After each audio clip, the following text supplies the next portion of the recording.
Good morning, students. Welcome to our chemistry class.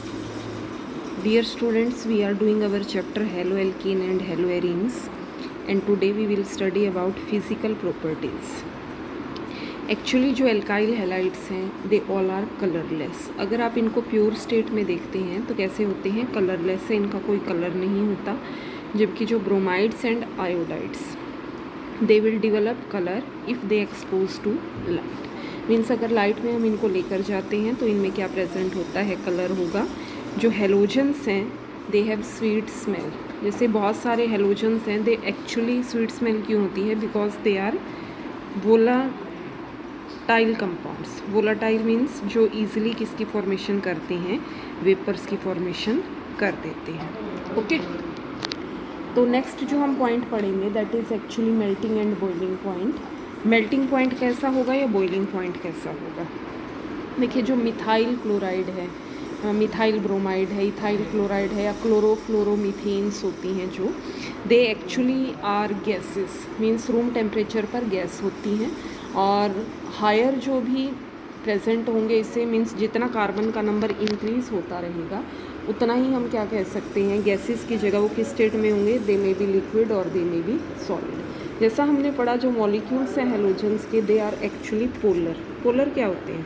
Polar का मतलब जो आसानी से वाटर के अंदर डिसोल्व कर जाते हैं, जिनमें एक्चुअली अपोजिट चार्जेस होते हैं, पॉजिटिव एंड नेगेटिव.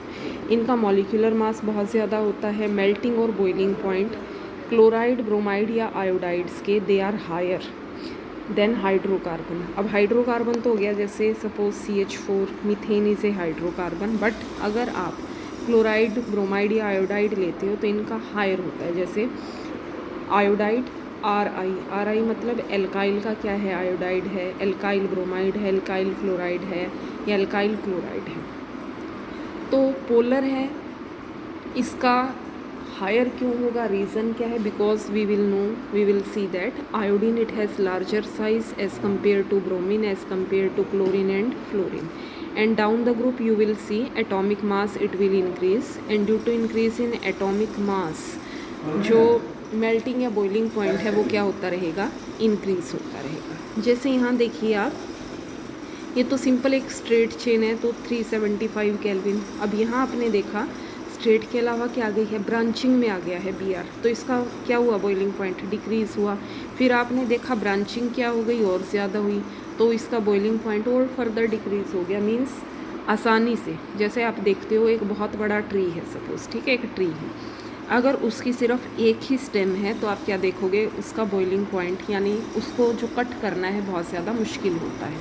बट जैसे एक ट्री है और इस ट्री की क्या आ गई है? एक ब्रांच आ गई, तो इस ब्रांच को आप क्या है, थोड़ा सा फोर्स लगाने के बाद भी आसानी से कट कर सकते हो. सेम यहाँ पर है, स्ट्रेट चेन होगा तो बॉइलिंग पॉइंट हायर होंगे. जैसे जैसे ब्रांचिंग इंक्रीज़ होती रहेगी तो इनके बॉइलिंग पॉइंट क्या होते रहेंगे? डिक्रीज़ होंगे. जैसे ये हमारे पास क्या है? ऑर्थो पोजीशन होती है. This is ortho dichloro benzene. Boiling point कितना है? 453. यहाँ आप देख रहे हो जो एक्चुअली इसका डिस्टेंस है, ठीक है, क्लोरीन और क्लोरीन का इंक्रीज़ हो गया. ये क्या है? Meta. This position is Meta dichlorobenzene. ये क्या है? Para dichlorobenzene. ओके तो हम यहाँ देख रहे हैं जो ऑर्थो का बॉइलिंग पॉइंट है वो इंक्रीज़ है, उसके डिक्रीज़ किसका है? फिर पैरा. एंड नेक्स्ट किसका है? Meta position. Similarly melting point ortho position का ज़्यादा है. फिर किसका है यहाँ पर? ऑर्थो से भी ज़्यादा किसका है? पैरा का. फिर किसका है यहाँ पर? मेटा का. मीन्स हम क्या कह सकते हैं, जो मेटा पोजीशंस हैं इनका मेल्टिंग और boiling point that is less as compare to ortho and para. जैसे यहाँ देखिए ये ट्रेंड है जर्नल बॉइलिंग पॉइंट का, ortho para meta. Means generally देखते हैं जो हम, ऑर्थो का ज़्यादा होता है as compare to para and मेथा.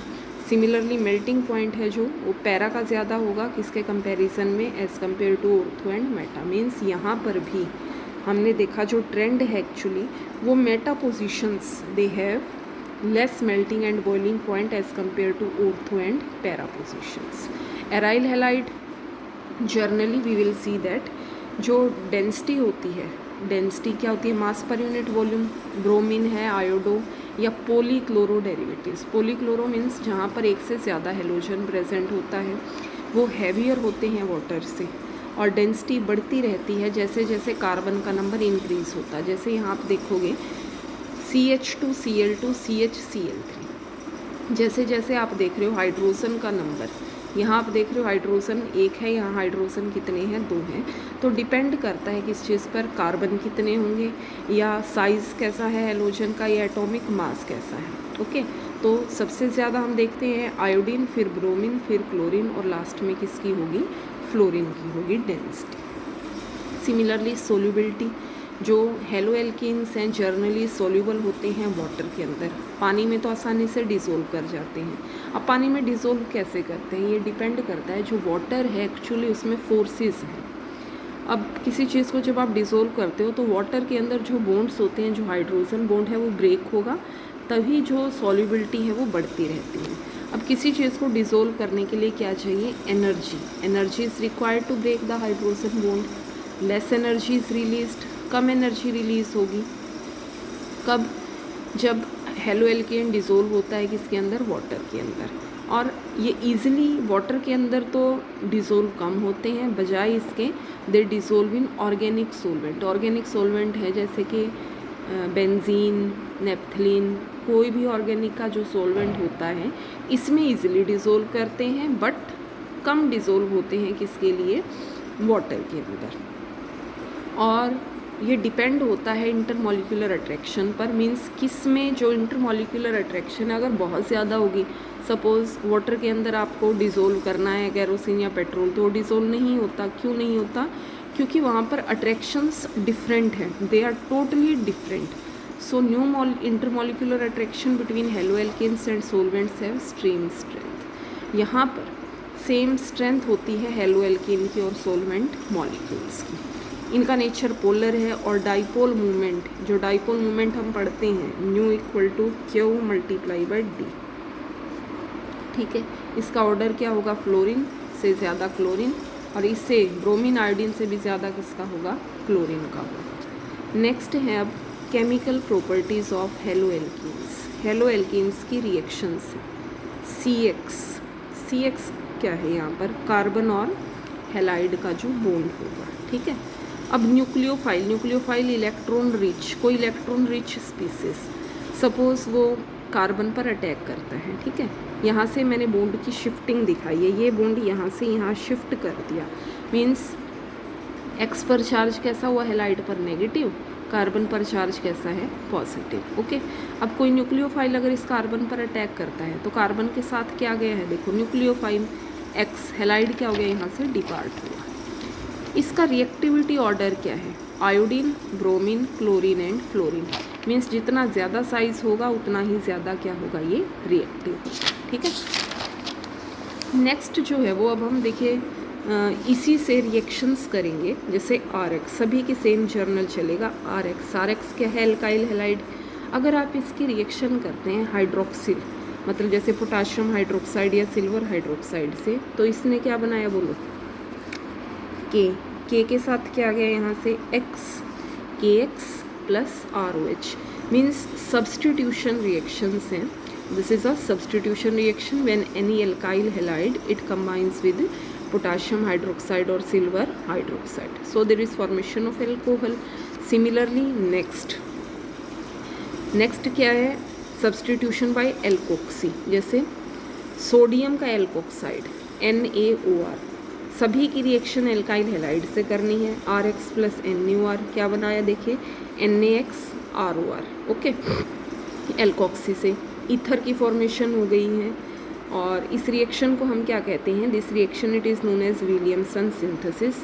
ये हीट करनी है दोनों। ओके, नेक्स्ट क्या है, substitution by cyano group, cyano जैसे RX प्लस KCN। ओके, तो RCN, R के साथ क्या जुड़ गया, साइनाइड, CN। देखो NC होता तो हम इसको कहते हैं isocyanide, but this is CN, so it is cyanide, RCN plus KX। Okay, अब यहाँ पर हमने क्या कर लिया, RX की जगह suppose we are taken methyl iodide, CH3I plus KCN, so it form CH3 combines with CN, CH3CN plus KI हो गया।